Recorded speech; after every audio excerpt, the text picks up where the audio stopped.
What's up guys, and welcome back. Today this video is going to be my second edition into the Nerdlog series. So this is my Nerdlog for June 2019. If you didn't check out the previous video, obviously go ahead and check that out, but the objective of this video is for me to just go over and recap some of the things I've played and watched over the past month, this being June's. I have a list here of the things I've written down, and I have no notes or anything, so I'm just going to be talking about them as I go down the list about my experiences with them. As far as starting and finishing like a story of a game, I did complete quite a few, but the first one I did complete this month in June was Call of Duty Infinite Warfare. This is a game that I've had on my hard drive for, God, maybe since 6 months after it came out. I picked it up really cheap, and I never really installed it because the size was so big. I think I've installed it once or twice just to play zombies, but I never played the campaign, and I did hear good things about it. This is the Call of Duty game that's set in the future with space travel, and Kit Harington plays the villain. So my experiences with this game were I really enjoyed the campaign of this. So my experiences with Infinite Warfare was I really enjoyed the campaign of this game. It's one of the better Call of Duty campaigns I've played in a very long time, I would say, especially compared to something like Black Ops 3, which I really did not enjoy. Just the character models and the world just looked incredible. With this being more science fiction, they had a little more creativity about where they could go, and just like the effects. It wasn't just like these typical military locations. We were fighting on like the moon of Mars, and just all these really cool ice planets and stuff. And yeah, the visuals were amazing, and it just felt like a really good campaign overall with a different variety of missions. And this one also kind of had like side missions or side objectives that you could do in your own time. You could go and do these missions where you would infiltrate bases, or you would just fly around and do like flying missions where you would destroy other ships that are trying to take over your territories. And you just added a lot more to it. It didn't just feel like a 6 hour of bang action missions. This one had a lot of variety in the missions, and you could do ones whenever you wanted to. Like I said, with the side missions, you could pick and choose which type of missions you wanted to do, and you could do them all at once, or you could do them in between missions, and I really enjoyed that. Next up on the list of games I finished in June was Layers of Fear. This is a horror game that I have been putting off for such a long time. I think I picked it up quite a while ago for like £2 on the PC, and I'd heard good things about it, but I never really had the buzz to play it. And I was watching a couple of videos, and I decided, you know what, I really want to play a horror game which is quite short, that I could get through in like a short amount of time. And I was going to do a let's play of it on the channel, but for some reason my OBS software just wasn't playing ball with the game to stream it. So I thought, you know what, I'm just going to play it anyway off camera. And it really surprised me with just how much I enjoyed the game. It was one of the ones where there's not much action. It's more about a storytelling game where you just walk around these creepy houses and stuff, and there's lots of psychological effects of just like the rooms changing and your perspective of where you are. And I won't spoil too much, but the whole thing it kind of rearranges and just has these really cool environments to play around with, and it's very jumpy at parts as well. I did start playing the DLC for it, but I got kind of stuck because I just wasn't in the mood for playing the DLC at the time. I will go back to it, but Layers of Fear was an absolutely amazing horror game in my opinion, and I've heard the second one is even better, so I cannot wait to pick up the second game eventually. This is one that I forgot to mention in last month, so I'll go over it briefly, but I did actually start Bayonetta, the first game. I've had that on my Steam account for quite a while as well. I picked that one up dirt cheap. I did actually have it on the Wii U, which I never got around to playing it, so I picked it up on the PC because obviously it's a lot better of a port. And I don't know why I haven't played it sooner, because I absolutely loved the game. It was so stylish, and just the gameplay mechanics just felt so tight. The way you could dodge and counter enemy attacks, it felt really fun to play. It had lots of different mechanics in the game that were like not in games like Devil May Cry or your typical hack and slash game. Like there's torture device segments where you would build up a combo chain enough, and then you would just like summon some random like a guillotine out of nowhere and press and smash all these buttons, and you would just like chop the enemy's head off. And I thought these were really cool, how you could summon these weird torture devices into the gameplay at a whim. Also, the game had a lot of nods to Devil May Cry. I believe the guy who was the lead like director or producer on Bayonetta was also part of the original Devil May Cry games, maybe 3. And yeah, there's a lot of sort of like Easter eggs in between. There's even an enemy in the game which looks exactly like the spider boss from the first Devil May Cry game. Another game that I picked up is one that I previously finished years and years ago on the Xbox 360, and it's one of my favourite games on the 360, and I thought I would do another playthrough on the PC, and I'm doing a let's play of it at the moment. I'm currently about 6 or 7 parts in. I haven't put any of the videos up yet, but if this is your first time checking out the channel, go ahead and subscribe because they will be coming very soon. This is just like an absolute cult classic. A lot of people love this game, and the news has recently broke that Remedy, who made the game, have bought the rights back, so they could potentially make a sequel, which is something a lot of people would really want. And it's just a great game. It's a lot like a mixture between Stephen King and Twin Peaks and all of those kind of things, and I just love the game. So make sure you keep an eye out on my channel for my Let's Play of that game. The next game that I started was a game that I've had for ages and I've never played it. I had it on the Xbox One and then I had it on the PC too, and I never was in the mood to pick it up. I needed a game that was just fun and like not so linear, so I picked up Dead Rising 3. I remember playing the first segment of the game multiple times on the Xbox One, and it just didn't really bring me in. It just didn't feel as good as the originals, and I love the first Dead Rising game. So I thought, I'm going to start the whole game from the beginning and just get into it, and I really did get into it. I pretty much nearly enough 100% in the game. I got all the collectibles, I played all of the DLC. It was just so much fun. You could combine different vehicles together, like you could combine a motorbike with a steamroller, and you'd make this motorbike which had a steamroller on the front and it'd shoot flames out, and it was just crazy fun. You could just drive down the whole fucking town just murdering millions and millions of zombies. That's an exaggeration, but lots of zombies. A ridiculous amount of weapons you could create in the game. Just everything was so much fun. I kept finding new things and new weapons and combination vehicles. I have to apologise for this video. I have like a really bad cough at the moment and I have to keep cutting around it, so hopefully it doesn't do your head in too much. So yeah, I've had an absolute blast with Dead Rising 3.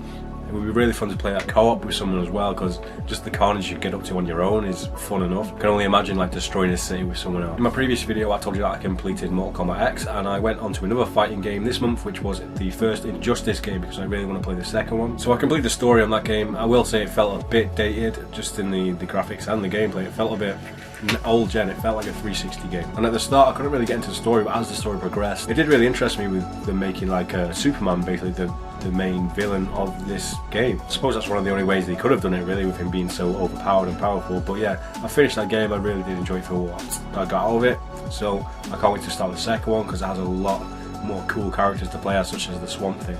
I played a bit of multiplayer games throughout the month as well, like the Division 2, and I also jumped back onto Destiny 2 with them giving out the first 2 DLCs for free. So I made my way through the Curse of Osiris DLC, and I enjoyed it. Obviously I would have enjoyed it a lot less if I'd paid like, how much was it, like £15-20 for it.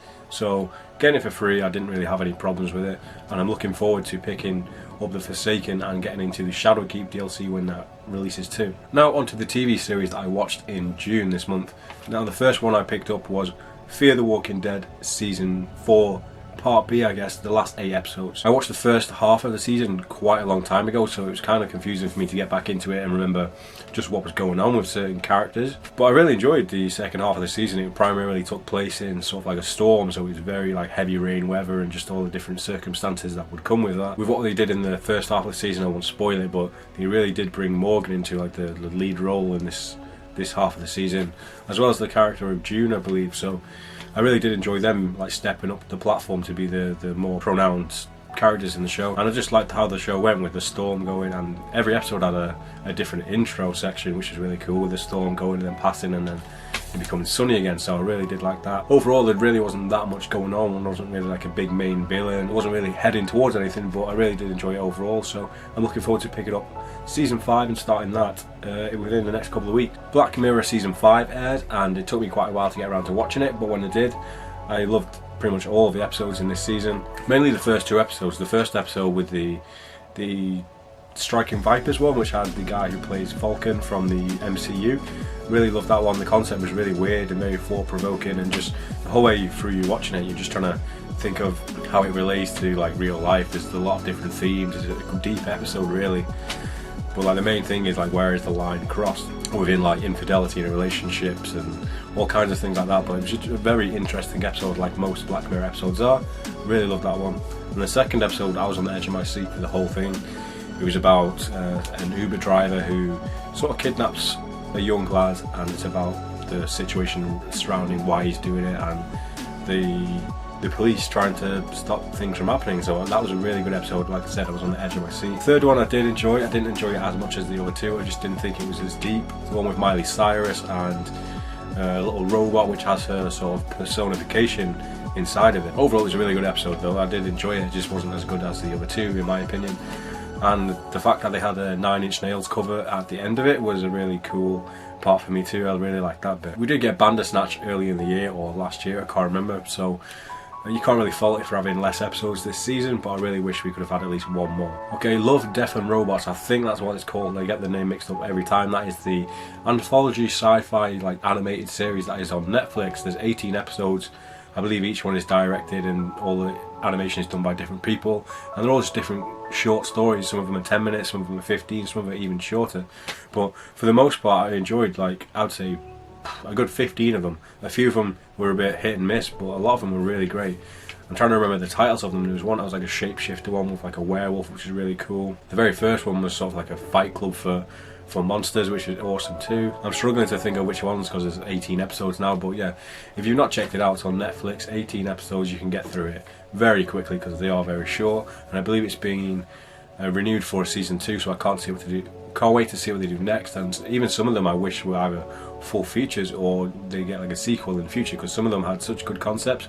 I'd really love to see them fleshed out into a full story. With the idea of this like anthology of it's Love, Death and Robots, I'd really love to see like a Love, Death and, I don't know, vampires, like a horror version where they just do 18 animated sort of horror stories. I think that'd be a really great idea, and I wish they'd do something like that. Now, last up on the list of TV shows I haven't already seen is the Purge TV series. My Amazon Prime account trial was running out, so I decided to watch something on there before it ran out, and I decided to watch the Purge TV series. Now, I've only seen the first Purge movie. I do mean to see the rest of the franchise eventually, but yeah, this was a surprise to me. It was a really, really fun, entertaining watch. It was about 8 episodes, 10 episodes? I think it was 10 episodes, and it was just took place over a purge night, which I think was 12 hours compared to the 24 hours of the movies, but 12 hours split over, say, 6 or 7 hours of episode. Format worked really well. It felt like a really short season of 24, but with vigilantes murdering people in the street. And the way that the story progressed through the hours of the night, I thought worked really well as well. It felt like the moment-to-moment action of like all these different interactions with groups of people and these cults and things that they were seeing as they were going through the night was really fun. It's just a really cool concept. Sometimes I don't feel like they might have executed it as well in the movie. I've not seen the whole series, so I can't really comment on how they work with it, but I feel like they did a pretty good job of giving you interesting parts of this world in this TV series, and I think the second season's been greenlit, so I would probably check that out when it launches. Last but not least on the list of TV series I've been watching this month, no surprise here, Twin Peaks. I've started rewatching Twin Peaks again. I'm only on the first season, but I'm watching it with someone who's never seen it before, and they haven't really watched much David Lynch either, so I'm more watching it for the what the fuck factor of just sitting there and watching their reactions to it, and them trying to decipher who the killer is and stuff. So I'm really having fun watching that again. But the main thing I want to do is get back to watching season 3 again, because I watched it when it came out. You will know if you're a subscriber that I loved season 3 and I did all the reactions to it. I can't wait to rewatch season 3 again because it's just the most craziest thing on TV in my opinion. Okay, that wraps it up for the TV series I've watched in June. Now next up we're on to the movies I've seen. I didn't actually watch that many movies, but I've also never really watched movies anyway, so this is more movies than I would have watched last month. And I went on a bit of a David Lynch binge. I went through my hard drive of all the films I had on there and the first one I picked out was Blue Velvet. Now that was one of the weirdest films I've ever seen. I won't spoil anything about the movie, but there's a character played by the late Dennis Hopper who he did some real freaky shit, and he's a really angry man.